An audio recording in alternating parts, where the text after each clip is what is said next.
for the rim. Got it! Oh, the slam! Oh, using Curry way downtown. Oh, what a shot from Curry! Top 5 point guards in the NBA today so far. I always love doing these lists because they truly do bring out the best of the NBA community. You got a million different opinions, people roasting other people's lists. It's just a whole lot of fun. However, if you have a trash jumper in real life and that gets roasted, that's not fun. So why not do yourself a favor and fix that with JumpShotTrainer.com. JumpShot Trainer is the basketball training equipment that allows you to practice your shot without interference from the non-shooting hand. With it, you'll be able to practice the same technique that professional basketball players use on a daily basis. JumpShot Trainer promises to help you improve your shooting percentage within 30 days or your money back guaranteed. For more information, visit JumpShotTrainer.com with the link in the comment section or the description. So getting right into it, at number 5, I'm gonna go Kemba Walker.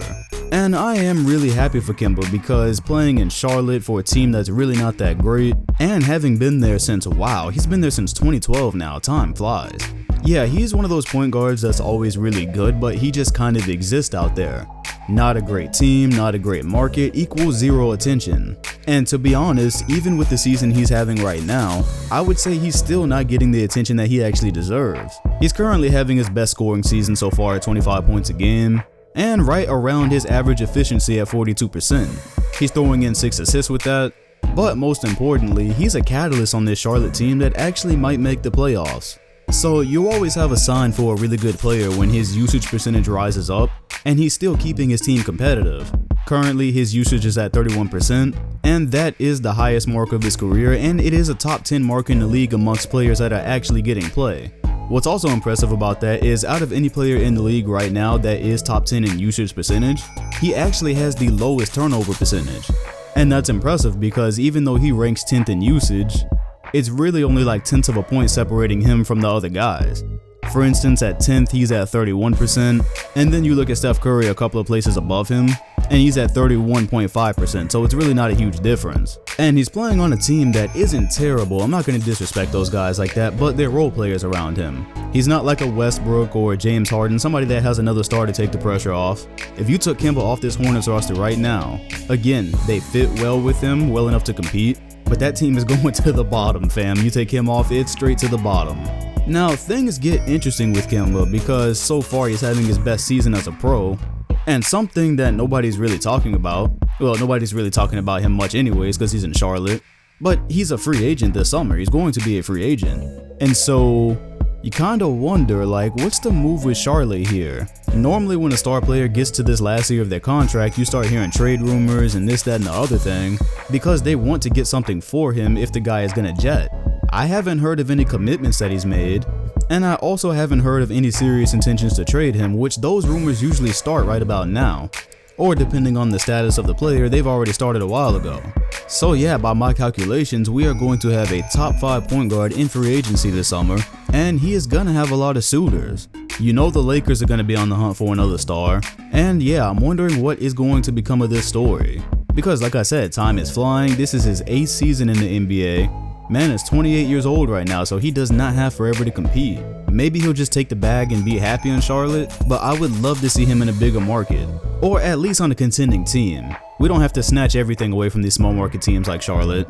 I just want to see him playing basketball that matters. And the same goes for the next guy on my list, Mr. Damian Lillard. Pretty much holding consistent with what he's been doing since around 2016 actually. He's got his 26 points a game, 6 assists, 5 rebounds. So that's a really good line. That's 25, 5, and 5 right there if you're just cutting and looking for something to compare to. 44% shooting, and 37% from the 3. Now, Lillard is not like Kemba where nobody is paying attention to Charlotte basketball. People watch Portland. They're in a crazy Western Conference, everyone's jockeying for position every night, and you generally hear from him a little bit more, so he's a bit easier to keep up with. And he's consistently been one of the best point guards in the league. But I made a list of players that I thought were definitely going to change jerseys in their careers. I actually made it the 2 nights before DeRozan was traded, and DeRozan was on it. Lillard was on it as well. Now, he's got a while to go. He's got 3 years left on his contract still. But my question is starting to become, how many more years are we going to have Lillard hanging around the top 5 point guard list, putting up amazing numbers? Meanwhile, the Blazers just end up with semi-decent seeding in the West, knowing that they don't have enough to really get anywhere far in the West. Again, just like the Hornets, they're not bad. They're currently a little bit over 500, and in the West, that's good enough to be only a couple of or a few games out of first seed. And that's mainly because everyone kind of has like a, only decent record out there in that middle pack of the West. But I do wonder about that.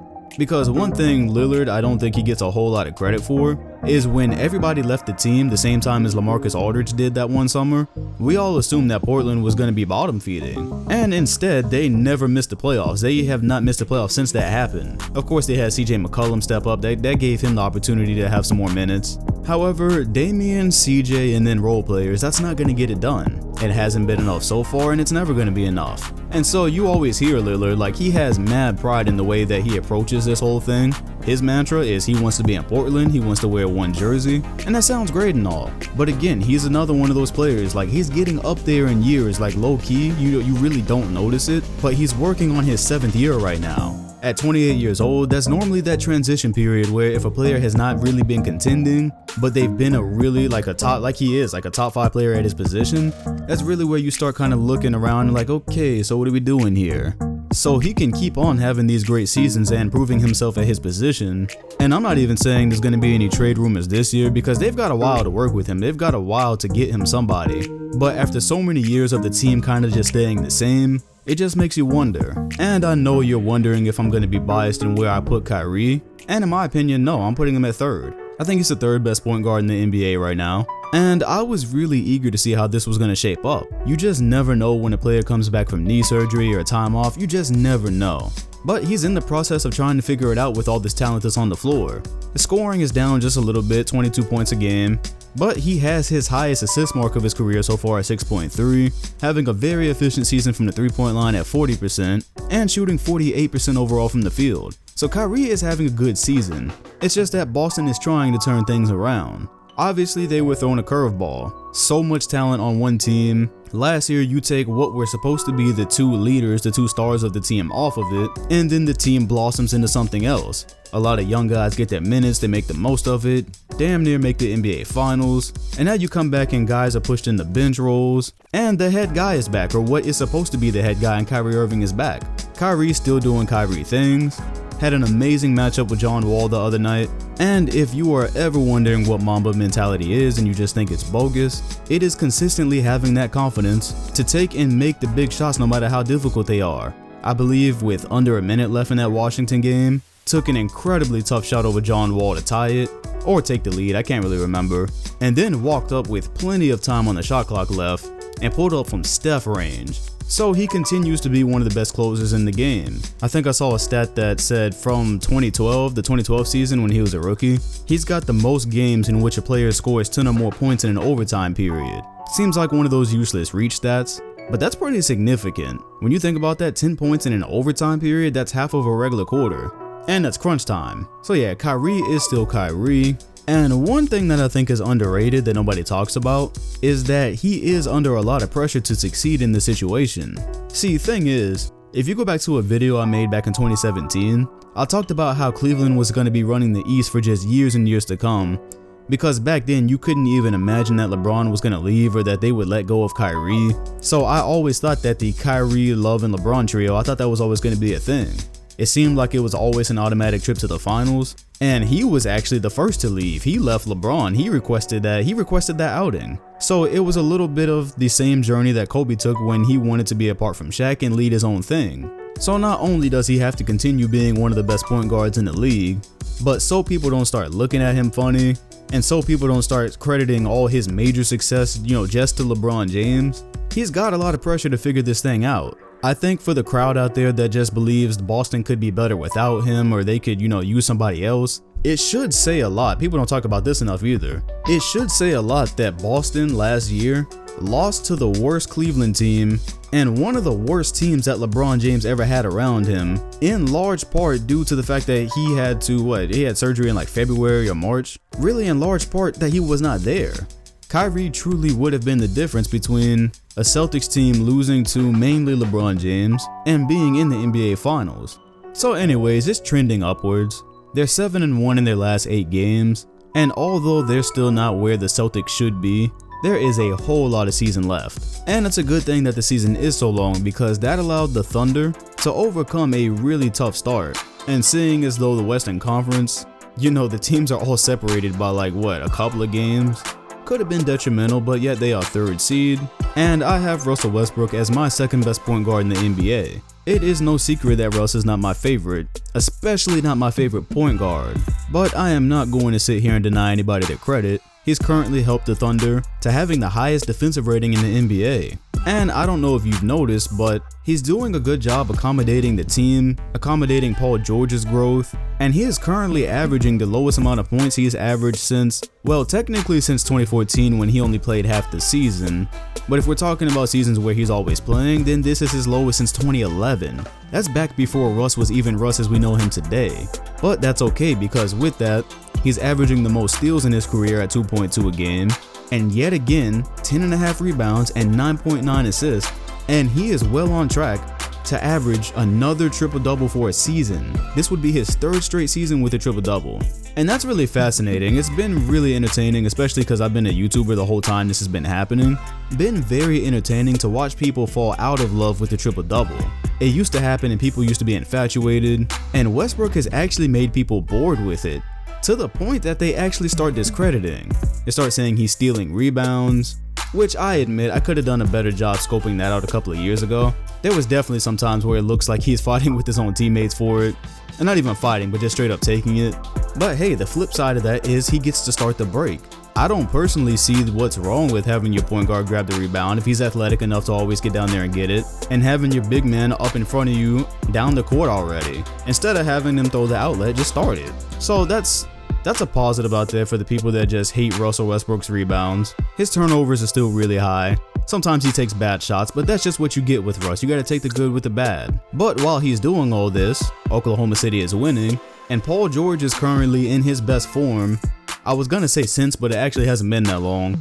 Really, this is just the Paul George that OKC traded for. He's having one of his best seasons, and the team is overall just in a better place because of it. You know, they actually look like the team that if the Warriors didn't exist, or let's say chemistry took them out, or injuries took them out, something happens to Golden State and now the West is wide open, I would actually pick the Thunder to go to the finals right now. Westbrook is doing his thing. He's only taking 18 shots a game, and something important to look at there, when Westbrook doesn't take so many shots, the Thunder as a team perform better. You go back to 2016 where he was at 18 shots a game, they were a hair away from the NBA Finals, probably should have been there. You go back to 2012 when he was only taking 19 shots a game, they went to the NBA Finals. So this Russ that doesn't do the rapid scoring all the time, and just kind of gets his hands in everything, that's the Russ that the Thunder are going to be the most successful with, and that's what's showing right now. If you ask me what really separates him from all the other guys, aside from a lot of what I just talked about, it's really his defense. And I think this is where we're gonna appreciate him more once he's gone. Because right now people would love to just roast his triple doubles, but one day we're gonna look back and say, damn, there was this guy that averaged a triple double for multiple seasons, how many ever seasons that ends up being, and he played defense as well. He tried to hound the other point guard on defense. And then if the Thunder end up going anywhere significant, especially this season, that's extremely impressive. For the terrible shots that he might take at the end of a game, you get a point guard that'll literally do everything else on the floor for you. So who could possibly rank in front of that? It's Steph Curry, and we don't even need to spend that much time here. Steph Curry is the best point guard in the NBA, and it's been that way for some time now. If you want a really long explanation, which I'm sure you've probably heard it all before, just go watch my MVP video. I said the same exact thing I would say here.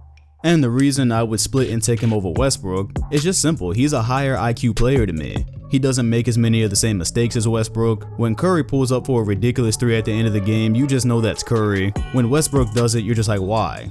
The shots that are bad for everybody else are not bad shots for him. And I'm actually reading a book on Curry right now, and it gave me some more perspective.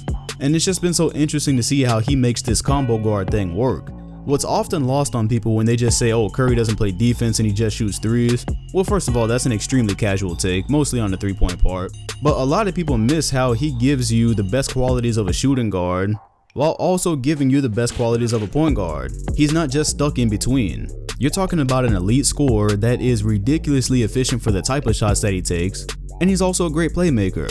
That's another thing that gets lost on people. For some reason, playmaking just means assist to some people. And it's really a lot more than that. One of the biggest components to it is how a player moves off ball, and I don't think anybody would argue that Curry has that over every other point guard on this list. As he moves across the floor, you have to pay as much attention to him as you have to pay to the guy with the ball. And that is precisely why Steph Curry is a system. Not too many players in history can say that. So yeah, anyways, those are my top 5 point guards. Please let me know what you disagree with, because lists are never unanimous. They always invite argument. And people telling you clearly don't know anything about basketball. Shout out to Storyteller. But if I do decide to do the other list, the shooting guards and power forwards, all that other stuff, I think that the point guards are the most straightforward. I think that these 5 guys, no matter what order you have them in, I'm pretty sure most people have the same 5. Maybe some of you are gonna throw Kyle Lowry in there, but I think most people would agree that this is the 5, maybe just not on the order. So let me know what you think in the comment section. Hit the like button, comment, and sub if you enjoyed, and hit the bell next to my name if you want notifications on future videos. Thanks for watching, and I will see you all in the next one.